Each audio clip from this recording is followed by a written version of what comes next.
संघ परम दयाल जी महाराज, मानवता मंदिर, होशियारपुर। तारीख 18 जुलाई 1976। ये सब दफा अमेरिका गया, 2.5 महीने के बाद आया। लोग मेरे दावे के मतलब प्रयास करना चाहते हैं कि मैंने क्या किया, उसके बारे में मैं आज बयान कर। मैंने क्या किया वहां, मैंने वहां ये कहा कि मैं किसी के अंतर नहीं दाखिल होता, मैं नहीं जाता, ये कहा मैंने।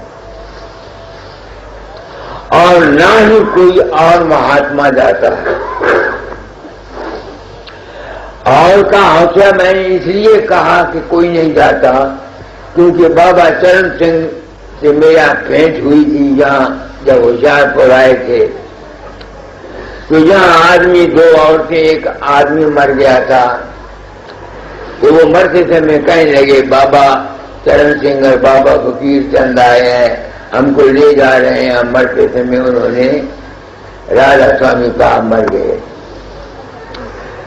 तो ओम प्रकाश जल्दी है, जहाँ उसके बाप ने, उसका बाप मरा था, उसने मुझे कहा था, मैंने बाबा चरण सिंह से कहा तो महाराज ऐसे ही बताओ, मैं तो गया नहीं, आप गए थे। बाबा चरण सिंह ने कहा मैं नहीं गया, क्योंकि बाबा चरण सिंह ने मुझे कहा था। मैंने इसलिए मैंने वहां हौसले से कहा कि कोई महात्मा नहीं जाता। संत कृपाल सिंह की बाबत भी मैंने यही कहा। यहाँ अंदर में हजूर बाबा सावन सिंह की फोटो के नीचे बैठा हुआ था बाबा संत कृपाल सिंह। तो मैंने उसको बोला कि भाई तेरे गुरु की फोटो ये है, मेरे गुरु की वो है, दोनों एक हैं। जब तेरा रूप किसी की मदद करता है, सच बताओ, तुम जाते हो, तुमको पता होता है। कृपाल सिंह ने कहा नहीं, मैंने अपना सिर उसके पांव पर रख दिया। नंदू सिंह ने कहा। तो एक तो मैं वहां ये कह के आया हूं कि ऐ इंसान, ऐ अमेरिकन वालों, तुम जो कहते हो कि तुम हमको अंत समय में जीसस क्राइस्ट पास करा देगा, या हिंदू कहते हैं हमें राम ले जाएगा, कृष्ण ले जाएगा, राधा स्वामी कहते हैं उनका गुरु ले जाएगा, ये सब बिल्कुल सोलाने झूठ। मेरा अपना तजर्बा ये है, लोग मरते हैं, मेरा रूप जाता है। कोई कहता है घोड़े ले गया, कोई कहता है पालकी ले गया, कोई कहता है हवाई जहाज ले गया, मैं नहीं जाता। तो मैंने वहां ये बात कही। मैं इस राज को क्यों खोला, क्योंकि मैं हूं वक्त का संत सदगुरु, इसलिए खोला कि एक तो मेरे दम में ड्यूटी है और एक मेरे ग्रह ऐसे हैं। मुझको कर्क राशि का चंद्रमा लगन कहा है, बृहस्पति 10वें घर में है, शुक्र क्षेत्री राहु 12वें घर में और बुध 9वें घर में है। एक जोशी ने मुझे बताया था खन्ने का कि आपके 8 ग्रह इस वक्त 9वें घर पर असर अंदाज है। बुढ़ापे में बृहस्पति 10वें घर में है, बैकरी होकर 9वें घर में आ जाएगा। आप कोई ऐसा काम करेंगे जो आज दिन तक किसी ने नहीं किया, और वो है भी ठीक। जब 9 ग्रहों का असर एक दिमाग पर पड़ता है तो वो जो कुछ भी कहेगा यथार्थ कहेगा, सच्चाई कहेगा। एक तो ये है। दूसरे, मेरे दादा जान ने मेरे मतलब बहुत कुछ लिखा हुआ है। तीसरे ही तो मैं गया अमेरिका, वहां एक जगह है, मैं भूल गया उसका नाम, शिकागो। तो वहां डॉक्टर आईसी शर्मा का भाषण था, सम्मेलन था योग पर। बहुत से आदमी गए हुए थे, क्योंकि उसने मेरी वहां तारीफ की तो मेरा नाम सुन के उसकी वहां की अंग्रेज औरतें और बहुत से हिंदुस्तानी वहां पहुंचे। वहां एयरपोर्ट पर मैं 3 घंटे वहां ठहरा। तो वहां पर एक मद्रासी जो कि वहां चिकागो में बामिस्ट्री पढ़ाता है, उसने मेरा हाथ देखा।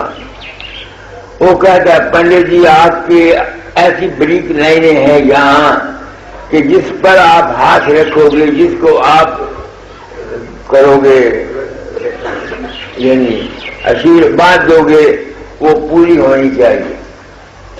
दूसरे उसने कहा कि ये मेरे एक लाल तिल ये है, एक लाल तिल ये है, ये बड़े स्पिरिचुअल आदमी की निशानी होती है। खैर, तो मैंने चूंकि मेरे समय ये ड्यूटी है, इसलिए मैंने इस राज को खोला। क्यों खोला? इसलिए खोला कि न तो राम बाहर से कोई आता है और न कृष्ण आता है, न मोहम्मद आता है, न जीसस क्राइस्ट आता है, न बाबा सावन सिंह आता है, न फकीर चंद आता मरते वक्त,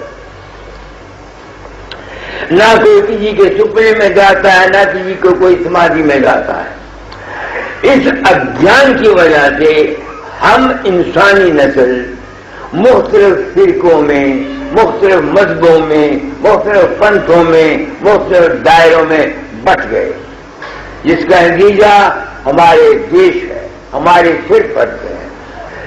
ये भूल भरम है। इस भूल भरम को दूर करने के लिए सत कबीर दुनिया में आया था। इस भूल भरम को दूर करने के लिए राज समितियां आए थे। उन्होंने कहा, काल ने जग भरमाया हूं मैं कासे कहूं बखान। ये जितना खेल है तुम्हारे इंसान के मन का, मन ने तमाम दुनिया को भरमाया हुआ है। मगर नतीजा क्या निकला? राधा स्वामियों के पैरोकार, कबीर के पैरोकार, गुरु नानक के पैरोकार ने उनकी तालीम को नहीं समझा और इनकी अलग-अलग गद्दियां बढ़ गई। कोई ब्यासिया, कोई आगरिया, कोई निरंकारिया, कोई कोई कोई कोई कोई कोई जिसका नतीजा यह निकला कि जिस गर्ज के लिए संत मत कबीर या नानक जब बड़े बड़े महापुरुष आए थे, वो गर्ज मकबूल हो। इस वर्ष को देख करके कुदरत ने मेरे दिमाग को हिलाया। मैं अनामी धाम से इस सूर्य में आकर फकीर के रूप में संसार को सजा दिया जाता हूं कि असलियत क्या है। असलियत यह है कि ऐ इंसान, तुझको जो कुछ मिलना है ये तेरे अपने कर्म का फल है। जो जो तू करेगा, जो जो जैसी तेरी नियत है वैसी तेरी मुराद है। इस बात को भूल जा कि तूने बाबा सावन सिंह के नाम लिया हुआ है, या राम का पुजारी है, या कृष्ण का पुजारी है, या बाबे वकील का पुजारी है, या जीसस क्राइस्ट का पुजारी है, तो तुमने जो गुनाह किए हुए हैं उससे तू बच जाएगा। ये बिल्कुल झूठ। क्यों कहता? मैंने वहां अंग्रेजों को बोला, तुम कहते हो जीसस क्राइस्ट तुमको ले जाएगा भेष में। जीसस क्राइस्ट को खुद उसके कर्मों की वजह से सूली पर टांगा गया। हाथों में कील, पांव में कील, छाती में कील, ऐसे टंगा हुआ था। तो जो शख्स अपनी तकलीफ को दूर नहीं कर सकता, तुमको कैसे तकलीफ दूर कर देगा? बताओ मुझे। मैंने निर्भय होकर वहां कहा, हालांकि आरती शर्मा ने मेरा पांव भी दबाया, ऐसी बात मत कहो क्योंकि वहां क्रिश्चियन है। मैंने कहा, आई डू नॉट केयर। जिसकी मर्जी आए मेरा सत्संग सुने, जिसकी मर्जी आए मेरा सत्संग ना सुने, जिसकी मर्जी आए मेरी को किताब पढ़े, जिसकी मर्जी चाहे मेरी को किताब ना पढ़े। मैं हूं सतपुरुष, इस संसार में अवतार लेके आया हूं क्या कहने के लिए कि ऐ इंसान, तू भूल में है। जो कुछ तू करेगा उसका फल तुमको भोगना पड़ेगा। मैं नहीं कहता, राधा स्वामी जाल चाहिए, कर्म जो जो करेगा तू अंत में भोगना पड़ना। ये स्वामी जी की बाणी। दूसरी बात रामायण में लिखा हुआ है, कर्म प्रधान विषव कर राखा, जो जस कीनता तो फल चाखा। अब मैं सबूत देता हूं। गुरु अर्जन देव जिन्होंने सुखमयी साथ लिखी, कोई लिखे प्रभ सिमरन से पदवन से, प्रभ सिमरन से धनवन से, प्रभ सिमरन से दुश्मन चले। मैं पूछता हूं, प्रभ सिमरन से दुश्मन चले, गुरु अर्जन देव के भाई ने कितनी उनके साथ दुश्मनी की, कहां तक उनको अजीज किया उन्होंने। जो कर्म गुरु अर्जन देव ने किए थे उसका फल उन्होंने भोगा। अर्जुन जिसने 18 अध्याय कृष्ण के मुंह से सुने, भागवत कहता है कि 5 पांडे नरक में गए। अगर कृष्ण के मुंह से अर्जुन 18 अध्याय सुन के भी अपने कर्मों के अनुसार नरक में जा सकता है, तो तुम लाख सुखमनी साहब पढ़ो, लाख तुम गीता पढ़ो, लाख वेद पढ़ो, लाख राधा स्वामी मत की किताबें पढ़ो, लाख कबीर साहब की बानी पढ़ो, लाख तुम वेद मंत्र उच्चारण करो, जो कुछ तुमने कर्म किए हुए हैं उनके फल से तुम नहीं बच सकते। स्वामी रामकृष्ण परमहंस कैंसर से जो कर्म उसने किए थे, उसने कैंसर से वो तकलीफ उठाई। राधा स्वामी मत के एक आचार्य थे, वो कैंसर से मरे, दूसरा आचार्य टीबी से मरा। तो मैं इस संसार में क्या कहने के लिए आया हूं, इंसान इस भरोसे पर मत रहे कि तू राम राम जपता है, इस भरोसे पर मत रहे कि तू गीता पढ़ता है, इस भरोसे पर मत रहे तू रोज जपजी साहब का पाठ करता है ना। कर्म जो जो करेगा तू अंत में भोगना पड़ना।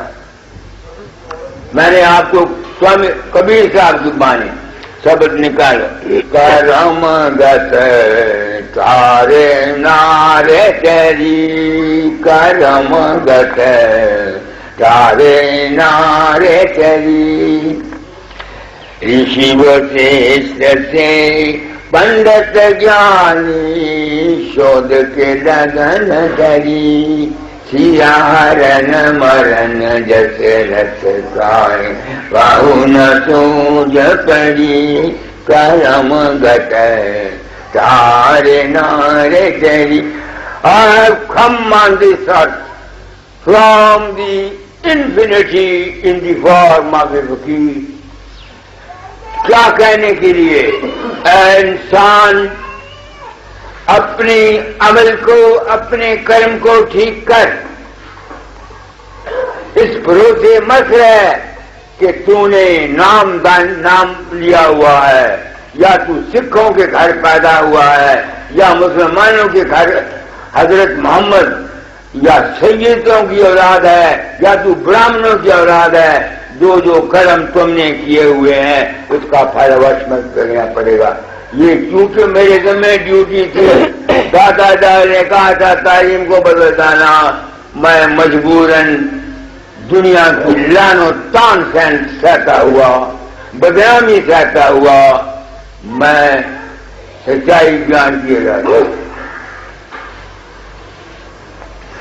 कोई सुने कोई ना सुने, जिसकी मर्जी है वो सुने, जिसकी मर्जी ना सुने। मैं तो सिपाही था, हुक्म था, वकील 14 होने से पहले तालीम बदलना, मैंने जो समझा वो कहा। जब मैं देखता हूं मेरे दादा दयाल तो इतने ऑप्टिमिस्टिक थे, उनकी धाम उजड़ गई।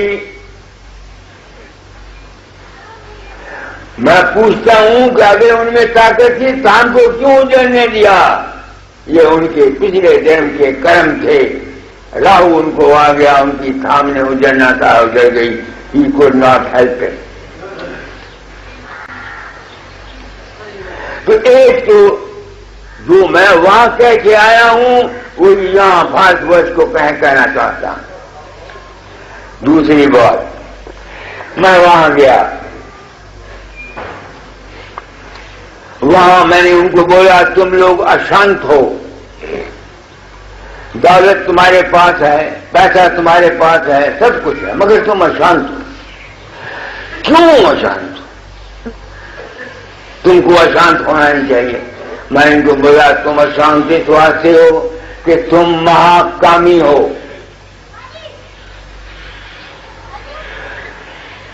उस कंट्री में सेक्स की कोई कंट्रोल नहीं है। जहां तक मैंने सुना है, खबर नहीं सच है कि झूठ है, मुझे आशीष शर्मा ने बताया कि यहां नौजवान लड़का अपनी मां से मिला हुआ है, बाप अपनी लड़की से मिला हुआ है, भाई अपनी बहन से मिला हुआ है। मैं नहीं कहता कहां तक ठीक है, मगर जो कुछ मैंने सुना है मैं वो बात कहता हूं। हर एक आदमी कम से कम 5-6 दफा डाइवोर्स करता है, ये मैंने वहां कहा। और दो वाकयात मेरे सामने आए। एक रात में एक जगह सोया हुआ था, जगह का नाम भूल गया, तो रात को मुझे पेशाब करने की आदत है, पेशाब आता है तो बर्तन मेरा साथ रहता है, तो मैंने अपना हाथ उठा के बर्तन तलाश करने चाहा, तो वहां मैंने एक देखा, एक कोई आदमी पड़ा हुआ, उसका चमड़ा मेरे हाथों में आया। मैंने कहा ये कौन है पता नहीं, तो मैंने उसको बोला परशुराम को, परशुराम लाइट जगाओ। इसने लाइट जगाई तो वो देखा कि एक आदमी, मैंने समझा वो लड़की है। जब वो उठा उसको देखा, मैंने कहा क्यों भाई तू क्यों आया? वो कहता है बाबा मैं अशांत हूं। 18-19 था, क्या है तुमको? मैं अशांत हूं, चैन नहीं मुझे, क्या है तुमको दुख? मालूम हुआ वो कहता है 5 लड़कियां उसके पीछे लगी हुई हैं, 5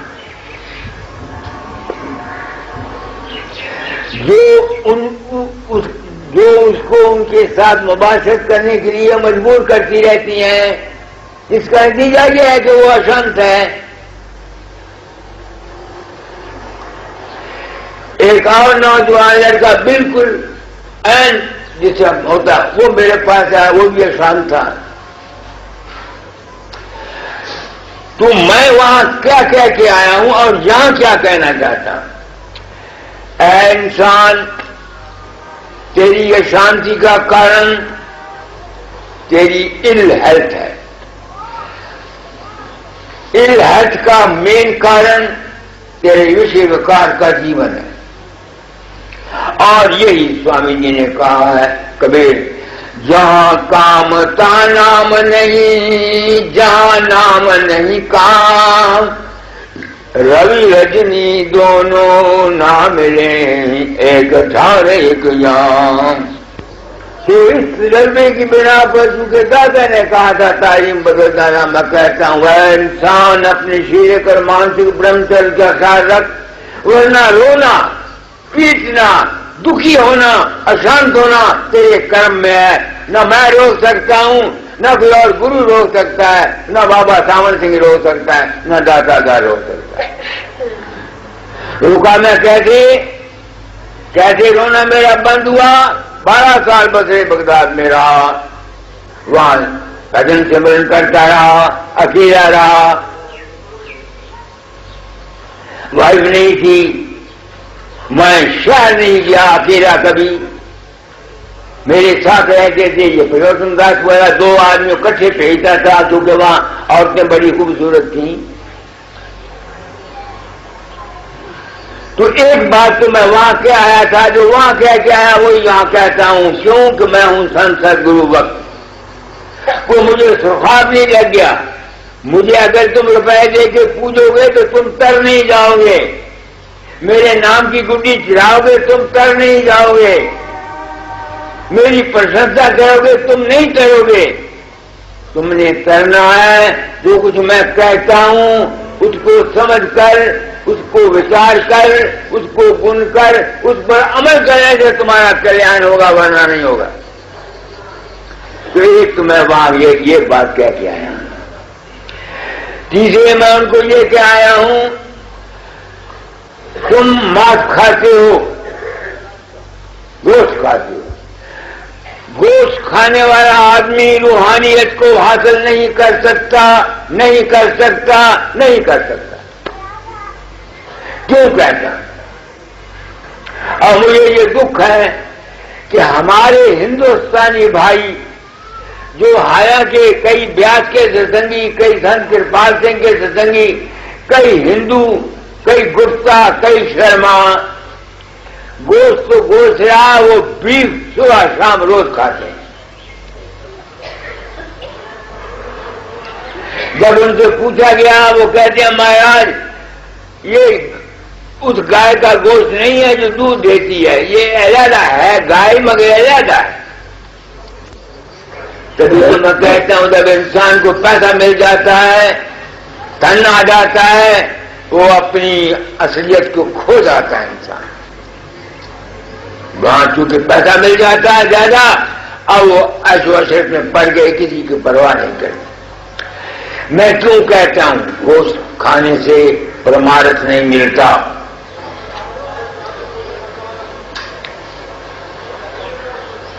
जब तक परमार्थ में तुम्हारा मन निर्मल नहीं है, मन तुम्हारा निर्मल नहीं है, निर्मल साफ नहीं है, जब तक तुम मन के रूप को नहीं समझ सकोगे और मन से निकल नहीं सकोगे। तो मन जब का निर्मल होना या न होना तुम्हारे खुराक पर है। हमारे ऋषियों ने इसी वास्ते सतोगुण, रजोगुण और तमोगुण 3 किस्म की खुराकें मौजूद रखी हुई हैं। तो जो आदमी परमार्थ चाहते हैं उनके लिए यह लाजमी बात है कि वो गोश्त से और शराब से परहेज करें, क्योंकि शराब पीने से दिमागी हालत ठीक नहीं रहती, तो करेक्ट थिंकिंग नहीं कर सकता। इस वास्ते संतों ने ये मैं वहां कह के आया। वहां आशी शर्मा के दायरे में गुरु मुझे मानते हैं कम से कम 750-800 अंग्रेज हैं, उनमें से 80% गोश्त नहीं खाते, 80%, बाकी खाते हैं। तो उनको मैं क्या आया हूं भाई, अगर तुम परमार्थ चाहते हो तो आप लोग, यहां मैं क्या कहना चाहता हूं, मैं नहीं कहता तुम गोश्त ना खाओ, खाओ, कौन मना करता है, मैं कोई ठेकेदार, मगर मैं ये अपने तजर्बे की बना पर कहना चाहता हूं कि जो शख्स गोश्त खाते हैं उनका मन निर्मल नहीं हो सकता। जब तक इंसान का मन निर्मल नहीं है, उसकी सूरत जो है वो मन को छोड़ के आगे जा नहीं सकती। इस वास्ते को एक तो ये असूल है। दूसरे इस वक्त जिस तरह सिगरेट नोशी, तम्बाकू पना के लिए गवर्नमेंट ने कानून पास कर दिया है, ये सेहत के लिए मुजर है, जहां नोटिस दिए जाते हैं वहां भी लिखा हुआ है, सिगरेट की जब होते हैं नीचे लिखा हुआ होता है ये डेंजरस फॉर दी हेल्थ। अब यूके में उन्होंने साबित किया है कि गोश्त खाना सेहत के लिए नुकसानदेह है। अब वो यही कानून कर रहे हैं, जहां गोश्त जाएगा वहां जाएगा गोश्त खाना सेहत के लिए खराब है। एक तो मैं ये बात कह के आया और यही बात मैं आप लोगों को कहता हूं। अच्छा, इसके अलावा और मैं वहां क्या काम करके आया हूं, वहां मैं उनको ये कह के आया हूं कि तुम लोग अगर परमार्थ चाहते हो तो अपने आप को जानने की कोशिश करो कि तुम कौन हो। ये असूल तुम्हारे जो हैं, गोश्त ना खाना या सेक्स पर कंट्रोल करना, ये सब चीजें जो हैं ये तो साथ जरूरी है। इसके साथ अगर कोई शख्स अपने घर जाना चाहता है तो उसको ये सोचना पड़ेगा कि मैं हूं कौन। मैं उनको मेरे दिल में आया कि जब तक इंसान किसी दूसरी चीज को रिसर्च करता रहता है, खुदा की रिसर्च करता रहे, राम की रिसर्च करता रहे, वेदों की रिसर्च करता रहे, तब तक वो कभी भी मंदिर मखसूस शांति को हासिल नहीं कर सकेगा, जब तक वो रिसर्च अपनी न करे कि मैं कौन हूं। मैंने सारी जिंदगी पहले राम की रिसर्च की, भगवान क्या होता है, सारी जिंदगी में खपखपता रहा, शंकर कमल क्या होता है, त्रिकुटी क्या होती है, शून्य क्या होता है, महाशून्य क्या होता है, 12-12 घंटे इसी खबर में पड़ा रहा ना, शांति नहीं मिली। जब से अपने आप की मैंने खोज की तब से मुझे शांति मिली। तो अपने आप की खोज मैं कर नहीं सकता था, मैं तो राम की खोज करता था, भगवान की खोज करता था, गुरु की खोज करता था। ये अपनी खोज मुझको तुम लोगों ने दिलाई। सिर्फ आप लोगों की सत्संगियों की दया से मैं अपनी खोज करने के लिए मजबूर हुआ। क्यों? लोगों के अंदर मेरा रूप प्रकट होता है और मैं नहीं होता। तो एज ए ट्रू मैन क्या मैं अपने अंतर सोचने के लिए मजबूर नहीं हूं कि जब मैं किसी के अंदर नहीं जाता, ये उनका अपना विश्वास और श्रद्धा है, तो मेरे अंदर जो कुछ पैदा होता है ये विश्वास और श्रद्धा मेरी नहीं है, मुझे मानना पड़ेगा ना। कल ही 2 चिट्ठियां मेरे पास आई तो हैरान हो गई।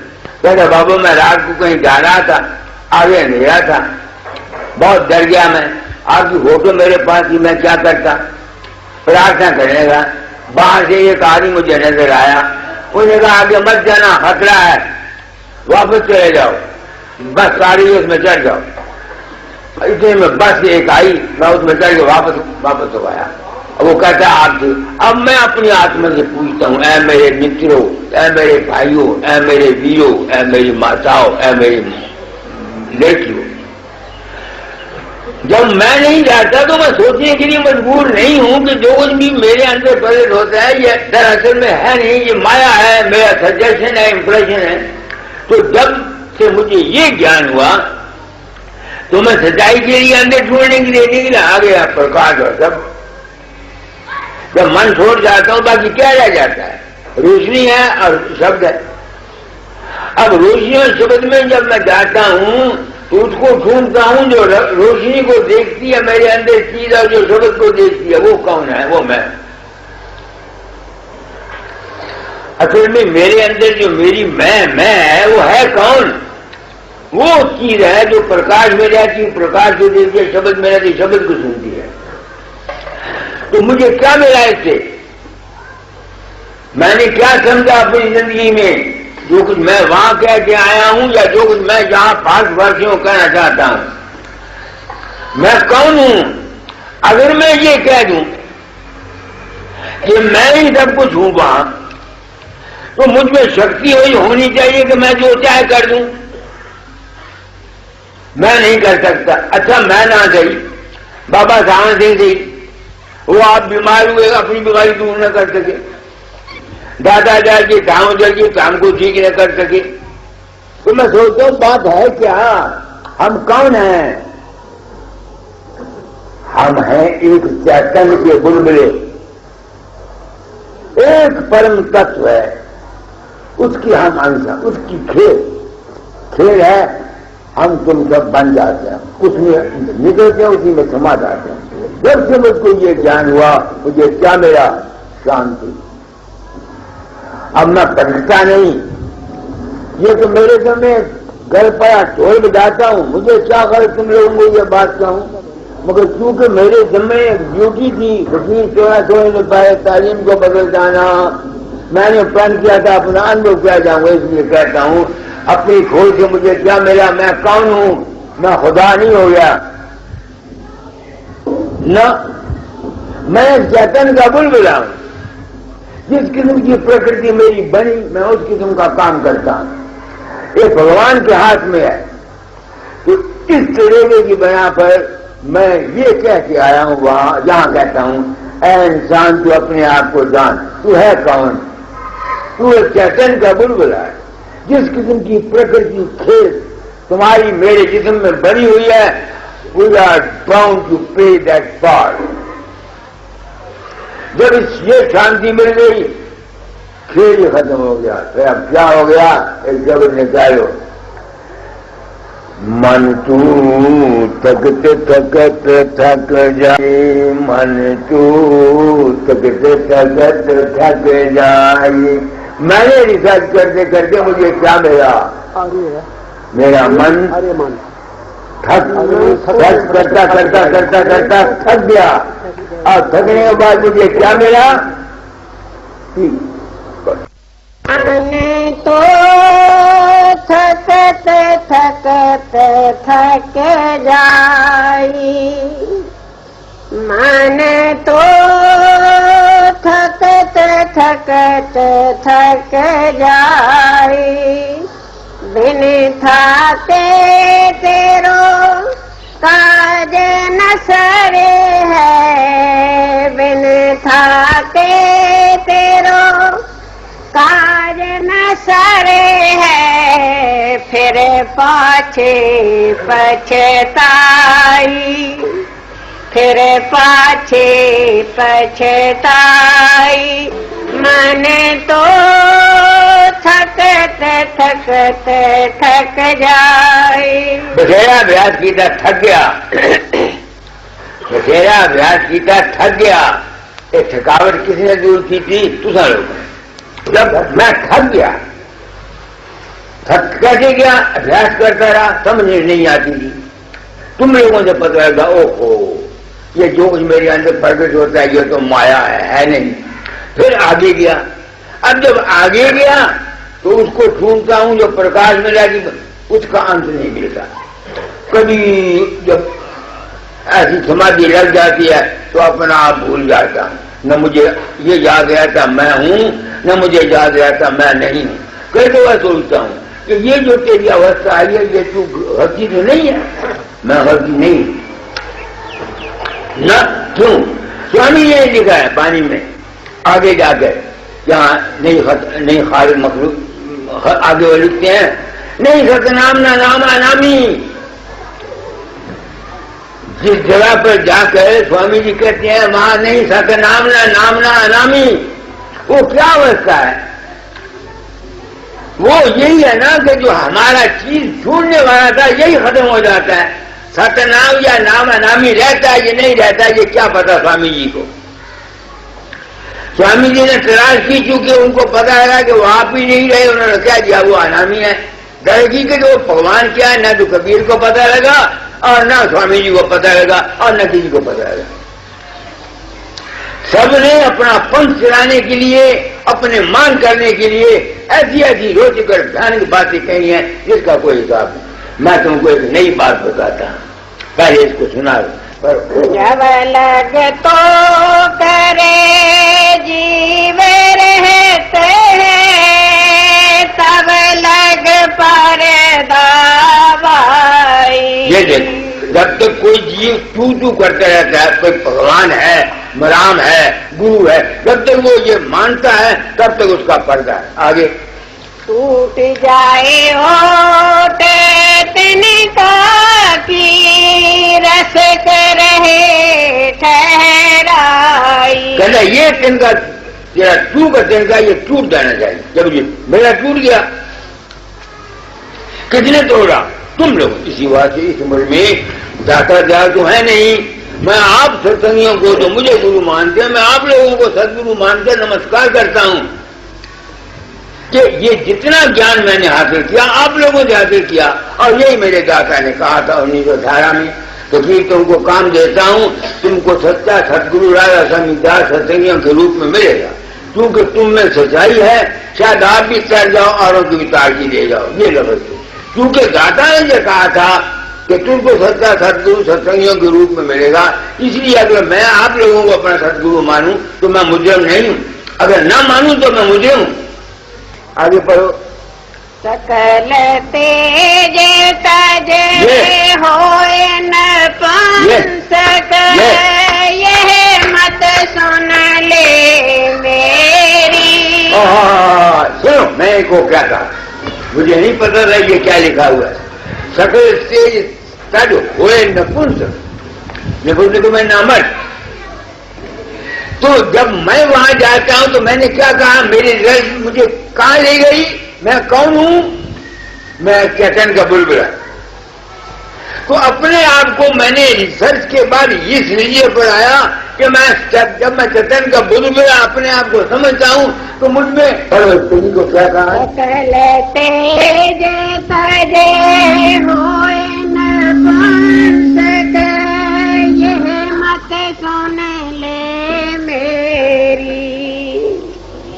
जीवत मेरे तक दशा विचारे, पावे वस्तु घनेरी। ये समझिए मेरी बात को। मैं आज बहुत खुश नसीब हूँ जोधुदास। I feel I am the happiest man. जो कुछ मैंने रिसर्च किया वो ठीक निकला।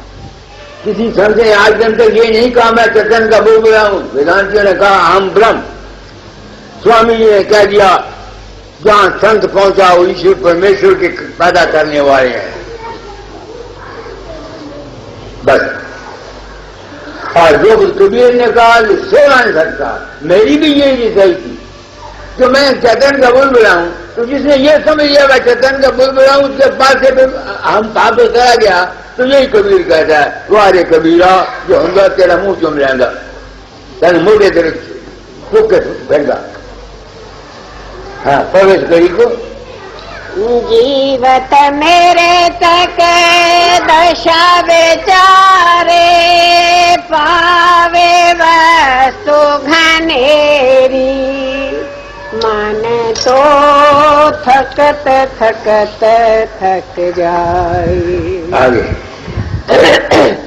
या के परे और कछ नाही।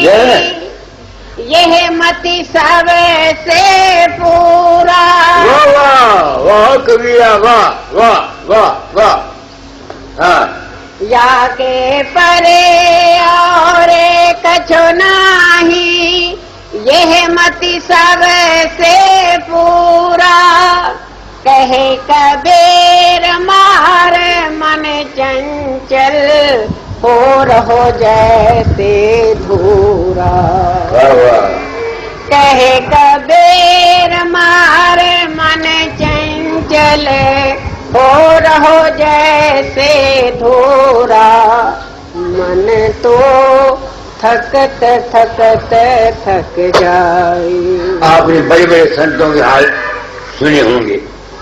किसी ने आज ये कहा आखिर में कि मेरा इंजाम ये निकला, मैं चेतन का बोल रहा हूँ।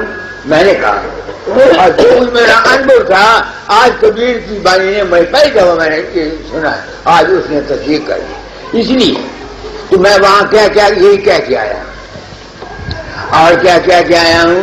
सुनो मैं चाहिए वहां मैंने कहा जब ब्राह्मणों का राज था तो ब्राह्मणों की गुड्डी चली। ऐसी ऐसी बातें ब्राह्मणों के मुताबिक कही गई कि दुनिया आज तक ब्राह्मणों के पांव चाटती है। जब मुसलमानों का वक्त था तो कादियों की और मौलवियों की गुड्डी चली। जब बौद्धों का वक्त था तो भिक्षुओं की गुड्डी चली। और जब जैनियों का वक्त था तीर्थंकरों की गुड्डी चली। अब संतों साधनों का वक्त अब इनकी गुड्डी चली हुई है। क्या गुड़ी चढ़ी है? सुनो, तुम्हारे वराग की मत की किताबों में स्वामी जी ने यह बात नहीं कही, ना हजूर महाराज ने कही है, ये जो अगले थे ना उन्होंने कही है। क्या कही है? जिस दरख्त का दातन काट कर संत करता है वो दरख्त भी मानस जोनी में आ जाता है। जिस जमीन से कुपा पैदा होती है और उस कपड़ा को बेचते हैं और फिर कपड़ा उसका बनते संत को पहनाया जाता है, क्या होता है? वो जो कपड़ा जमीन का मालिक है वो भी तर जाता है, बेलने वाला तर जाता है, रूम बेलने वाला तर जाता है, कपड़ा बनाने वाला तर जाता है। अरे इस किस्म के पाखंड का जाल बना बनाकर हम गृहस्थियों को अपने जाल में, जिस तरह ब्राह्मणों ने हमको अपने जाल में फंसाया, इन गुरुओं ने हमको अपने जाल में फंसाया गया। इसका नतीजा क्या निकला? तुमको हंसी की बात बताता हूं। ये लोग जाते हैं सब वहां और संतों की तारीफ करते हैं। वहां एक 60 साल की बुढ़िया औरत सत्संग में आई, मेरे सत्संग से प्रभावित हुई। उसने आदि शर्मा को कहा, एक बात कहूं। मैंने कहा क्या? बाबा है लीगल बैचलर, रंडा हूं ना मैं, रंडे के मैं आवत नहीं है, उसको बोलते हैं लीगल बैचलर। मैं भी लीगल बैचलर हूं, वो भी लीगल बैचलर है। मेरी अगर वो मेरे साथ शादी कर ले, मेरे पास $2 करोड़ के मेरे पास माल है, मैं सारा बेच के मंदिर में ले जाऊंगी। अब तुम सोचो, उसने मुझको शादी के लिए क्यों कहा? क्या वो अंधी जो नहीं जानता मैं 90 साल का हूं, या वो 60-65 साल की है? उनको ये ख्याल दिया गया है कि अगर हम संत के साथ हम बिस्ती करेंगे, संत के साथ सोएंगे, तो हम सब लोग पहुंच जाएंगे। ऐसा वहम, ऐसा भ्रम, ऐसा ज्ञान हम गुरुओं ने, हम महात्माओं ने अपने झूठे मान, झूठी गलत के लिए फैलाया है कि हमको बेवकूफ बना दिया। मैं एक दफा भंबोतार गया, वहां राय साहब ज्ञानचंद थे, अब तो गुजर गए हैं, सत्संग था। सुखमनी साहब पर मैंने सत्संग कराया, पहले अष्टपदी पर। एक पार्वती ब्राह्मण की लड़की थी, वो बड़ी रोती थी। एक और सरदार सरदारी वाला, वो बड़ा रोता था। जब मैं अकेला बैठा तो मैंने कहा, भाई तू बड़ी प्रेमन है पार्वती, क्या तुमको दुख है? कहती महाराज आपका सत्संग सुना होश आ गई, रोती हूं। कहीं क्यों? मैं उसके हाथ में देखे जहां जख्म हुए थे, यानी जख्म होके फिर मिले हुए थे निशान थे, जहां भी और जहां भी। मैंने कहा ये क्या हुआ? मैं महाराज सत्संग में जाती हूं, तो मैं जब आती हूं तो मेरा ससुर और मेरा खामन मुझे चाकू से मारते हैं, लेकिन ना जाएगा। मैं क्यों जाती है? बाबा सावन सिंह कहते हैं। मैंने कहा कैसे? किसी लिए नहीं, मेरे अंदर प्रवेश होते हैं, मुझे कहते हैं। मैंने कहा तुमने लिखना था कि जब आप अंदर प्रवेश कहते हो तो मुझे मार क्यों पड़ती है? अरे ये मैंने नहीं लिखा। अब तुम देखो, तुम्हारे अंदर में जो रूप प्रकट होता है, तुम समझते हो कि बाबा वकील बाहर से आता है। दीवानों, ना बाबा सावन सिंह आता है, ना बाबा करण सिंह आता है, ना बाबा दाता जाल आते हैं। इस भूल भ्रम में पड़ के तुम लोग दीवाने हो गए। कोई सच्चाई को तुमको बयान करें, मैं अगर गलत कहता हूं, जो महात्मा मेरे सामने आए सब मानते हैं जो कुछ मैं कहता हूं ठीक है, मगर पब्लिक में इनका हौसला नहीं पड़ता कहने के लिए। अब जमाना बदला, वक्त बदला, गुरु ने कहा था तालीम बदल जाना, मैं तालीम बदले जा रहा हूं। सच्चाई बयान किया जाता हूं, जिनके भाग में है वो सुनेंगे, जिनके भाग में है वो ना सुनेंगे। एक वो सरदार मेरे पास आया, क्यों बाबा जी क्या पूछते हो? मैं बाबा सामन सिंह के साथ बैठ के पाठी था, पाठ किया करता था। लड़कियां साथ आई मेरे पास, मैंने उनके साथ लिए। दुनिया ये समझती है कि संत के पास जो बैठा हुआ वो भी संत हो गया। ऐसी दीवानी बेवकूफ है, मैं नहीं होता, मेरे रक्षा जाती है। कई ऐसे बेवकूफ हैं, वो मेरी रक्षा को मथा टेकते रहते हैं। कोई भू देगा, कोई उसको मथा टेकते रहता है। ये है अज्ञान और भ्रम। मत्थे टेकने से तुम्हारा बेड़ा पार नहीं होगा दीवानों। लाख मुझको मत्था टेकते रहो, मुझे कपड़े देते रहो, मुझे पैसे देते रहो, तुम्हारा कल्याण नहीं होगा। तुम्हारा कल्याण होना है तुम्हारे अपने अमल से। इस वास्ते गुरु की सेवा तुम लोग नहीं जानते, गुरु की सेवा क्या है। मैं कहता हूं जो गुरु की सेवा नहीं करता वो पार नहीं होता। तुमको पर गुरु है क्या? गुरु को खुश करना है भारी, जिस पर गुरु प्रसन्न कार्य करम बाजी तिस हारी। यह है स्वामी जी की बात। गुरु को प्रसन्न करना है भारी, जिस पर गुरु प्रसन्न कार्य करम मैं बाजी तिस हारी। अब गुरु है कौन? मुझे नहीं पता लगता था गुरु कौन है। मैं दाता से प्रेम करता था, सब निकालो कट में से सुन पाओ नहीं, संदेह इसमें कुछ नहीं, मैं तो कट में हूं तुम्हारे। देखो तुम आयो सत्संग में, मैं काम नहीं करना चाहता था, बीमार हो गया वहां, उदासी आ गई। मैंने कहा अच्छा देखो की कहना की रहना की खटिया के एक पैसे की चीज में अपने वास्ते नहीं लेके आया, अपना बिस्तरा उसे छट के आया, लोगों वास्ते यही चीजें मैं लेके आया, किसी ने कपड़े देते, किसी ने कुछ देते, अपना बिस्तरा उसे छट आया तो उन्होंने चिल्लाया कि उन्होंने दिल्ली बन रहा भी थे बन लेते। तो मैंने उदास हो गया था वहां। फिर मैंने एक किताब पढ़ी, जवाहरलाल नेहरू की अपनी इंदिरा के नाम लिखी हुई किताब, इतनी मोटी। ख्याल आया ओहो, जवाहरलाल ने अपना हित दिया अपनी लड़की को और उसके हित का ये नतीजा कि आज इंदिरा गांधी कामयाब है, ये उसके बाप का संस्कार है। मैंने कहा फकीर चंद तुझको तेरे दाता ने कितनी किताबें लिखी, 350 चिट्ठी तेरे नाम लिखी, अरे तू क्यों घबरा गया, हिम्मत कर, काम कर। मैं फिर हौसले में आ गया। अब मैं काम कर रहा हूं, हौसले को कहता हूं और उस कड़ी को गुरु को खुश करना है भारी। तुम गुरु के मैंने नहीं समझते, मुझे तो तुम खुश कर सकते हो 10,000 रुपया देके, बाबे सावन सिंह का डेरा बना के खुश कर सकते हो। कि असली गुरु है तुम नहीं खुश कर सकते। असली गुरु कौन है सुनो पढ़ो।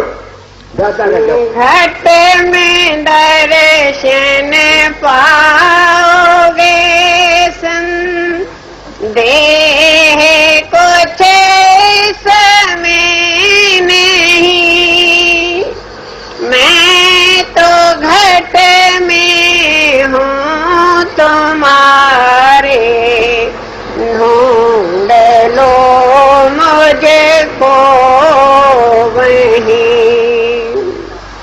शब्द सुनते हो मेरा, अंतर में चित को साध करे, आगे सूरत मेरा रूप है, इसको समझ लेना यही।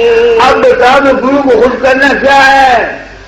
अपने आप को गमगीन, बेफिक्र, बेगम, बेचिंत न होने देना ही गुरु को खुश करना, बस और कोई गुरु हो नहीं।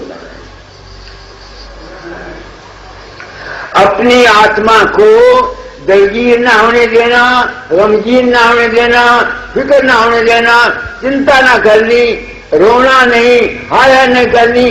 जिस अवस्था को हासिल करना ही गुरु को खुश करना है। क्या कहा मैंने? अहिंसा परमो धर्मो है क्या? दुनिया में हिंसा हिंसा रोज चलती है। अपने आत्मा को दुखी ना करना ही अहिंसा है, यही परम धर्म है। क्या कहा मैंने? सोचो, आज सत्संग में आए हैं, तुम भी आए, मास्टर साहब रोज मेरी जान खाते वाते। जो मैं कहता हूं उसको सुनो, उसको समझो, उस पर अमल करने की कोशिश करो, तब तुम्हारा बेड़ा पार होगा। मेरे गुण गाने से, गुरु नानक साहब के गुण गाने से या राम के गुण गाने से तुम्हारा बेड़ा पार नहीं होगा। गुरु के सत्संग में जाकर गुरु की सेवा करो। गुरु की सेवा क्या है? दर्शन करे, बचन पुनि सुनने, सुन सुन कर नित मन में गुणने, गुण गुण कद रहे तिस सारा, कद सार तिस करे आहारा, कर आहार पुष्ट हुआ भाई, भाव भाई जग सब गई गोद। ये है गुरु की सेवा। और वह देने, ये तो दुनिया का व्यवहार है। तुम दौलत दोगे दौलत मिलेगी, प्रेम दोगे प्रेम मिलेगा, इज्जत दोगे इज्जत मिलेगी, गाड़ी दोगे गाड़ी मिलेगी। ये तो दुनिया का व्यवहार है। परमार्थ की बात मैं करता हूं कि परमार्थ ये मैं वहां कह के आया हूं और यही मैं यहां आज कहता। जो कुछ है ऐ इंसान, तू सत्संग कर, अपने रूप को पहचान, तू है कौन? कोई कहता हम ब्रह्म सब। अरे बाबा, मैंने वेदांतियों के हाल देखे। स्वामी निर्मल था, कितना वेदांती था, 2 साल गुदा में फोड़ा रहा, किस तकनीक से मरा। हम चैतन्य के बुलबुले हैं, ये मेरी रिसर्च है, और मेरी रिसर्च ही नहीं, अब तो मुझे हौसला हो गया कि मेरी रिसर्च ठीक है, कबीर की रिसर्च है। तो मैं वहां ये कुछ कह के आया, ऐसा गलत तालीम वहां फैलाई गई है कि जिसका कोई हिसाब नहीं। और मैं वहां क्या कह के आया हूं, मैं गया इंटरनेशनल यूनिवर्सिटी में, वहां बाबा चरण सिंह जी भी चले थे वहां, और बाबा संत कृपाल सिंह के, सुदर्शन सिंह के भी चले थे। उन्होंने सत्संग रखा तो बहुत से आदमी थे, जो हमारा सफी है कौल साहब, उसका प्राइवेट सेक्रेटरी भी आया हुआ था। मैंने वहां से 4500 मैंने कहा न कृपाल सिंह जाता है, न सुदर्शन सिंह जाता है, तुम लोगों को धोखा दे, ऐसा मैंने कह दिया। सच्ची बात ये नहीं है, तुम लोगों ने गुरु मत को समझा। ये कहने का ये गलत हो जाते हैं। मैंने कहा उनसे पूछो पहले तुम हो कौन पूछने वाले, पूछो बाबा चरण सिंह से, मेरे सामने मानता वो नहीं जाता। सुदर्शन सिंह को पूछो, फिर बात करना। फिर वो बोला नहीं, और मैंने बहुत कुछ कहा। ऊपर जो प्राइवेट सेक्रेटरी था ना इसका कौर साहब का, उसने उसके पास में दिया। उसने कहा जो कुछ इस शख्स ने कहा गीता ने, ये थोड़ा ने सच कही है। वहां एक बिशप था इसका चर्च का, वाशिंगटन, वो आया। मैंने उसको सवाल किया, मैंने कहा तू भी तो लोगों को उपदेश करता है, तेरा रूप प्रकट होता है और तुम्हें होता है, तू जाता है नहीं? तो मैं पब्लिक को क्यों नहीं बताते? तुम सच्ची बात क्यों नहीं पब्लिक को बताते? मान गया। तो एक काम तो मैं वहां ये करके आया, वहां मैं यही कह के आया कि तुम इंसान बनो, कोई मजहब नहीं है, ना तुमको क्राइस्ट ने तारना है, ना तुमको किसी और ने तारना है।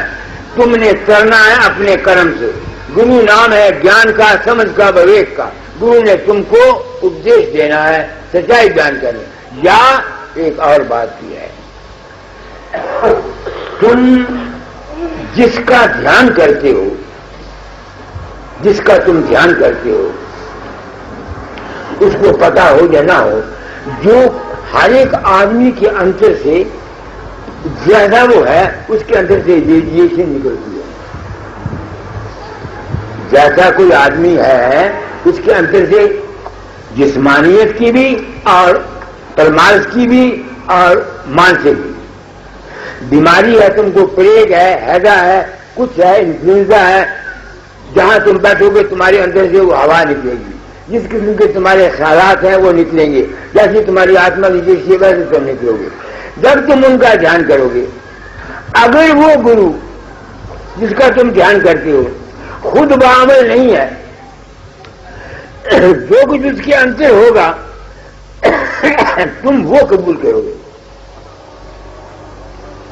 ये मैं क्यों कहता हूं? सुन, ये 15 इसके भाई का लड़का और नूह हिले में काम करते हैं मेसोपोटामिया में। उन्होंने मकान बदला, जिस मकान में गए उसमें भूत, लोग कहते भूत रहता है, किराए पर सस्ता मिल गया। उन्होंने कहा हम तो रहा स्वामी, हमको भूत क्या करेगा, हो जाएगा। आखिर डर तो होता ही है। तो उसकी जो इसके भाई के लड़के की जो औरत थी, आखिर औरत थी, वो खाना पका रही थी। उसने प्रार्थना करने लगी मेरी कि बाबा असी आ गया थारे पर दया कर रही। वो उसके सामने मेरा रूप प्रकट हुआ किचन में। तो मेरे रूप ने उसको कहा कि मेरी औरत मर गई, मेरी औरत मर गई। वो जब राजा पति उसका पति आया तो उसने कहा बाबा प्रकट हुआ था, उसने कहा मेरी औरत मर गई है। उसने मंगलदान को लिखा, मंगलदान ने मुझको लिखा। मैंने कहा हाँ वो दिन से मेरी औरत मर गई। अब मैं अपनी आत्मा से पूछता हूं, क्यों वकील चंद तूने उसको कहा कि तेरी औरत मर गई? मैंने उसने चूंकि डर था उसको भूत का, सच्चे दिल से उसने मुझे याद किया, मुझे पुकार की। उसके ख्याल की धार मेरे जिस्म तक आई, तो मेरे अंदर से तो ये ख्याल थे कि मेरी औरत मरी हुई है, तो जो मेरे अंदर ख्याल थे वो उसके दिमाग पर पड़े। ऐसे ही जो आदमी जिसका ध्यान करता है वो उसके अंदर जो सिफतें होती हैं, जो खासियत है वो उसमें दूसरे में जाती हैं। इसलिए ये जितने महात्मा आज तक गुजरे हैं जिन्होंने इस बात का पर्दा रखा और अपना साथी मान रहा, उनके ध्यान करने वाले को कभी भी सच्चाई मिल नहीं सकती, मिल नहीं सकती, मिल नहीं सकती, मिल नहीं सकती। क्योंकि जब एक आज मुझे ध्यान करता है, जो कुछ मेरे अंतर से निकला वही कुछ उसके पास जाएगा ना, दूसरा नहीं जा सकता। तो जब मैं खुद ही कब्जी हूं, मैंने मकड़ी का डाला इसलिए कहना कि तुम आते रहो, मुझे पैसे देते रहो, मेरी मान करते हो, तो फिर तुम में लाल चुभाई गई।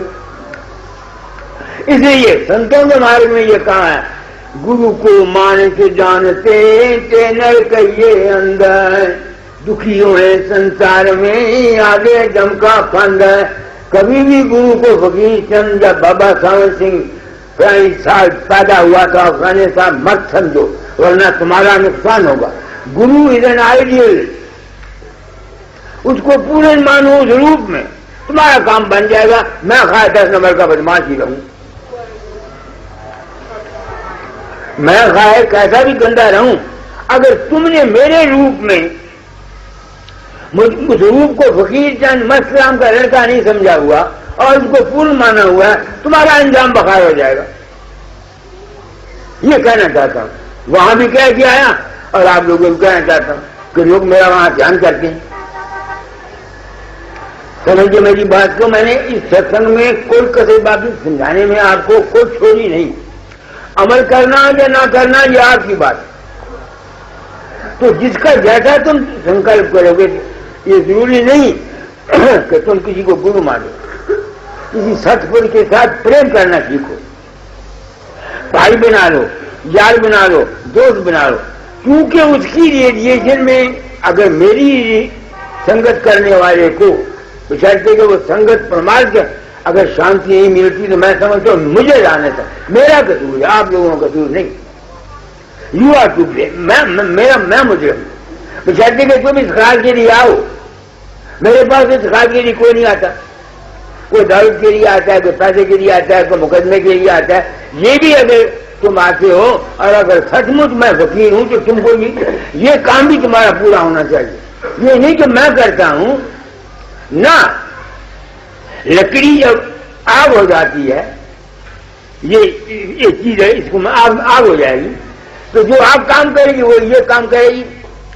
इस वास्ते मैंने आज आपको बहुत कुछ कह दिया, कोई कसर मैंने छोड़ी नहीं आपको समझाने के लिए। तो अब आखिरी 2-4 लफ्ज़ कह देता हूं। दोस्तों, आपका जी चाहे मेरे सत्संग में आया करो, आपका जी चाहे मेरे सत्संग में मत आया करो। मैं तो हूं अवतार, मैं आया इसी वास्ते हूं कि तालीम को साफ करना। तो जो मुतस्सब है, कट्टर हैं, वो मेरे पास ना आ गए। मैं सच्चाई कहने से चल नहीं सकता, मेरे बस की बात नहीं है। कई आदमी बुरा मान जाते हैं, वो समझते हैं हम किसी की बुराई, मैं किसी की बुराई नहीं करता, मैं असूल की बात करता हूं। बल्कि सच पूछते हो, अगर ये गुरुओं को होश है तो मैं इनके कल्याण की बात करता हूं। तुम अपना जन्म बनाओ, आए थे लोगों को तारने के लिए, तुम कहां जाओगे? मैं अमेरिका में कह के आया हूं कि जितने पिछले हमारे हिंदुस्तानी गुरु गुजरे हैं, मैं उन सबकी क्रियाकर्म करता हूं, क्योंकि मैं उनका सच्चा पुत्र हूं। जो गलतियां उन्होंने खाई वो साफ किए जाता हूं, ताकि उन गलतियों की वजह से अगर उनको कहीं सजा मिली है तो वो सजा से छूट जाए। क्या कहा मैंने? अब जमाना बदल गया, वक्त बदल गया, गुरु ने चोरा बदला, शिष्य न हारे सिख। दुनिया ने यह समझा हुआ है कि एक आदमी मर गया, दूसरा चोर नहीं। गुरु का चोरा है तर्ज़े बयान। गुरु नाम है ज्ञान का, ज्ञान का इजहार शब्दों से होता है। जो लफ्ज पहले इस ज्ञान को देने के लिए किए जाते थे, अब उन लफ्जों को मैंने बदल दिया। इसका मतलब है गुरु ने चोला बदलिया। गुरु नाम है ज्ञान का, गुरु नाम है समझ का, गुरु नाम है विवेक का। समझ ज्ञान और विवेक हमेशा वाणी से दी जाती है, लफ्जों द्वारा दी जाती है, इशारों द्वारा दी जाती है। तो मैंने इशारे लफ्ज द्वारा बदल दिए ताकि जीव जो सचमुच अपना उद्धार चाहते हैं उनका कल्याण हो जाए। तो आज मैंने बहुत कुछ कर दिया, अब आरती कर दो।